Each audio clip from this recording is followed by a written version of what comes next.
All right, welcome to the Half Lit Studio. There is light. Let there be light. I want to talk about poetry. Poetry is often thought of as beautiful words of flowery things. Too fancy, right?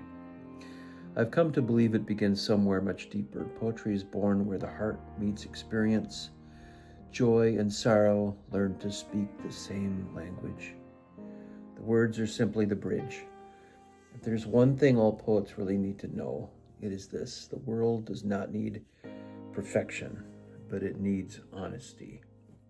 A poet should never be afraid of ordinary moments: a sunrise, an empty chair, the smell of rain, maybe a weathered guitar, or the smile of a stranger may have more truth than the grandest event possible.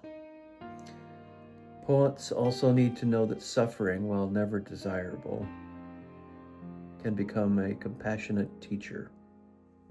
Pain, grief, they have a way of opening windows that comfort never could, and yet poetry should not glorify sorrow. Its purpose is to discover light within darkness and hope within disappointment. The poet's gift is not simply to describe wounds, but to reveal the possibility of healing deeply in the myriad of situations that life hands us. Every poet struggles with self-doubt. There will always be voices that say the words are not good enough, original enough, or important enough. There will be those very cruel people who say, your voice, doesn't really count. The truth is that everybody's voice counts. Confidence comes and goes, but courage picks up the pen. Poets should also remember that language is sacred. Words can comfort or wound. They can heal or divide.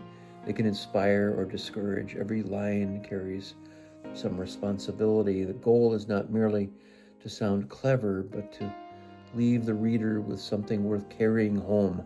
Good poetry manifests in sublime connection with the human race. Nature remains one of poetry's greatest teachers. Rivers never hurry, yet they reach the sea. Trees endure every season without complaint. Birds sing before they know how the day will unfold. There is wisdom in these quiet lessons if we're willing to pay attention to nature. Reading is as important as writing. Every great poet stands on the shoulders of those who came before. We learn rhythm from one another, one writer to the next. We learn imagery and courage, and we discover our voice somewhere in there along in this journey we call life. We find our voice. We find it, the uniqueness that we bring that nobody else brings. Most importantly, poets need hope. Without hope, poetry becomes an echo of despair. Hope does not require pretending that life is easy. It simply believes that beauty still exists, that love still matters. Broken things can become beautiful in some way.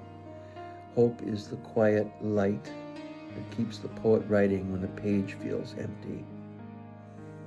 I really think every person carries a poem within them. Some express it with words, others through music, kindness, teaching, craftsmanship, or the way they live each day.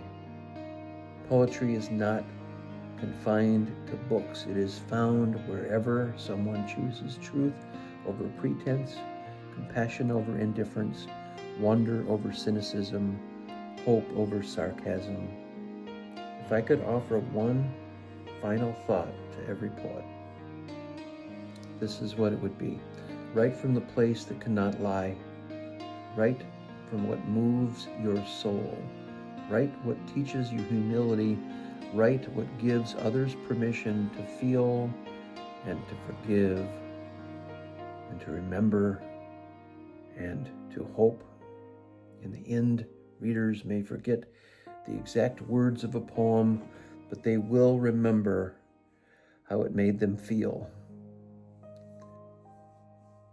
If my poems can help one person believe that they're seen or understood or encouraged to face another day with hope, I have accomplished something great, something worthwhile. And that, I believe, is what poets really need to know. What poets really need to know. Thanks for listening.